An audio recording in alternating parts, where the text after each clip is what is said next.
আসসালামু আলাইকুম ওয়া রাহমাতুল্লাহি ওয়া বারাকাতুহু। ইন্নাল হামদুলিল্লাহ ওয়াস সালাতু ওয়াস সালামু আলা রাসূলিল্লাহি আম্মা বাদ। সম্মানিত দর্শক শ্রোতা, প্রিয় ভাই ও বন্ধুরা, আজকে আমরা এই ভিডিওতে আলোচনা করব স্বপ্নে ঘাড় দেখলে কি হয়। আল্লামা ইমাম ইবনে সিরিন কি বলেছেন, আলোচনা বুঝতে সাথেই থাকবেন।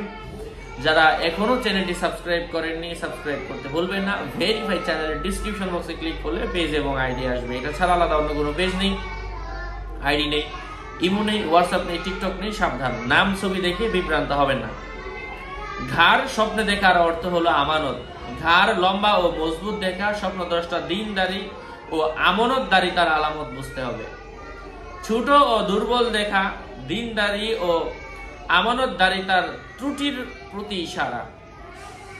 গর্দানে সাপ পেঁচিয়ে রয়েছে দেখলে বুঝতে হবে সে সম্পদের যাকাত আদায় করছে না, কারণ আল্লাহ পাক বলেছেন যাতে তারা কার্পণ্য করে সে সমস্ত ধন সম্পদকে কিয়ামতের দিন তাদের গলায় বেরি বাড়িয়ে পড়ানো হবে।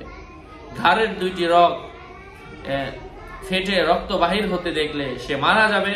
কোনো বাদশা বা খলিফা তার ঘাড় শক্ত দেখলে এটা তার শত্রুর উপর বিজয় এবং ন্যায় বিচারের উপর শক্তি সামর্থ্যের আলামত।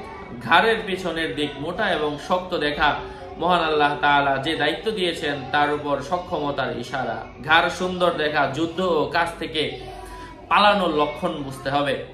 ঘাড়ের পিছনের চুল দেখা স্বপ্নদ্রষ্টার কাছে স্বপ্নদ্রষ্টা অন্যের কাছে এবং অন্যরা তার কাছে সম্পদের লেনদেন আছে।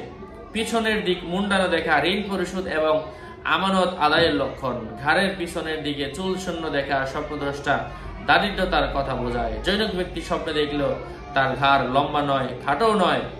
স্বপ্ন ব্যাখ্যাকারীর কাছে এ ব্যাপারে জিজ্ঞাসা করলে তিনি বললেন, তুমি যদি মন্দ চরিত্রের হও তাহলে তোমার চরিত্র ভালো হবে, তুমি যদি বীর হও তাহলে তোমার বীরত্ব আরো বৃদ্ধি পাবে, দুশ্চরিত্রের লোক হলে সম্মানের যোগ্য হবে। আশা করছি বুঝতে পেরেছেন। আরো আপডেট পেতে সাথেই থাকবেন। আপনাদের মঙ্গল এবং দীর্ঘায়ু কামনা করে এখানে শেষ করছি। দেখা হবে অন্য কোনো ভিডিওতে। আসসালামু আলাইকুম ওয়া রাহমাতুল্লাহি ওয়া বারাকাতুহু।